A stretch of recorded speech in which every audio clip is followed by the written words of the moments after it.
मूर्खतापूर्ण है। ये बहुत जल्दी बंद होना चाहिए और निश्चित रूप से वक्फ बोर्ड के ऊपर कोई शिकंजा कानूनी तौर पर होना चाहिए। ये हम महाकाल भगवान के चरणों में प्रार्थना करते हैं। तो सनातनियों को भी, हिंदुओं को भी करना चाहिए। हम किसी भी मजहब के खिलाफ नहीं है, लेकिन लैंड जिहाद के खिलाफ। और देखिए, इस दौरान बाबा बागेश्वर ने 9 दिवसीय यात्रा का ऐलान भी कर दिया। उन्होंने कहा कि देश भर में 9 दिनों तक यात्रा निकाली जाएगी, जिसका उद्देश्य सनातनियों को उनके धर्म के प्रति जागरूक करना है। बाबा बागेश्वर ने यह भी कहा कि उनकी 9 दिनों की यात्रा देश से भेदभाव और छुआछूत जैसी कुप्रथाओं को खत्म करके भारत को भव्य बनाने का एक और प्रयास होगा। बहुत ही जल्दी पूरे भारत के सनातनियों को जगाने के लिए भेदभाव, छुआछूत और जात पात को जड़ से हमें मिटाना है। हमें भारत भव्य बनाना है। इस ध्येय को लेकर के 21 नवंबर से 29 नवंबर तक हम 9 दिनों तक, जो हमसे मिल नहीं पाते, जिनके पास हम पहुंच नहीं पाते, ऐसे पिछड़े और बिछड़े लोगों को के पास जा करके उनको गले लगा करके और भारत को भव्य बनाने का संकल्प दिलवाएं।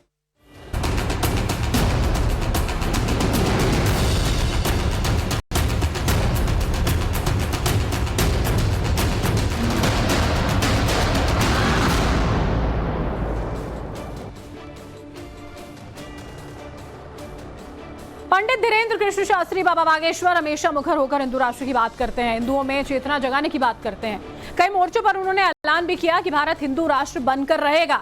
बाबा बागेश्वर का एक बार फिर से बड़ा बयान जो है वो सामने अब आ गया है। इस बार बाबा बागेश्वर ने लैंड जिहाद पर चिंता जताई। इसी से जुड़ी जो बड़ी खबर है वो आपको बता रहे हैं। दरअसल वक्फ को लेकर बाबा बागेश्वर का बयान आया है। वक्फ बोर्ड के ऊपर कानूनी तौर पर शिकंजा जरूरी है, किसी मजहब के नहीं, लैंड जिहाद के खिलाफ है। उन्होंने कहा सनातनियों को जगाने के लिए हम यात्रा निकालेंगे। बागेश्वर धाम के पीठाधीश्वर पंडित धीरेन्द्र शास्त्री ने उज्जैन में ये बात कही। उन्होंने कहा कि वक्फ बोर्ड के ऊपर कानूनी तौर पर शिकंजा कसा जाना बेहद जरूरी है और इसके लिए उन्हें भगवान महाकाल से प्रार्थना भी की। धूर्तता, मूर्खतापूर्ण है। ये बहुत जल्दी बंद होना चाहिए और निश्चित रूप से वक्फ बोर्ड के ऊपर कोई शिकंजा कानूनी तौर पर होना चाहिए। ये हम महाकाल भगवान के चरणों में प्रार्थना करते हैं। तो सनातनियों को भी, हिंदुओं को भी करना चाहिए। हम किसी भी मजहब के खिलाफ नहीं है, लेकिन लैंड जिहाद के खिलाफ। और देखिए, इस दौरान बाबा बागेश्वर ने 9 दिवसीय यात्रा का ऐलान भी कर दिया। उन्होंने कहा कि देश भर में 9 दिनों तक यात्रा निकाली जाएगी, जिसका उद्देश्य सनातनियों को उनके धर्म के प्रति जागरूक करना है। बाबा बागेश्वर ने यह भी कहा कि उनकी 9 दिनों की यात्रा देश से भेदभाव और छुआछूत जैसी कुप्रथाओं को खत्म करके भारत को भव्य बनाने का एक और प्रयास होगा। बहुत ही जल्दी पूरे भारत के सनातनियों को जगाने के लिए भेदभाव, छुआछूत और जात पात को जड़ से हमें मिटाना है। हमें भारत भव्य बनाना है।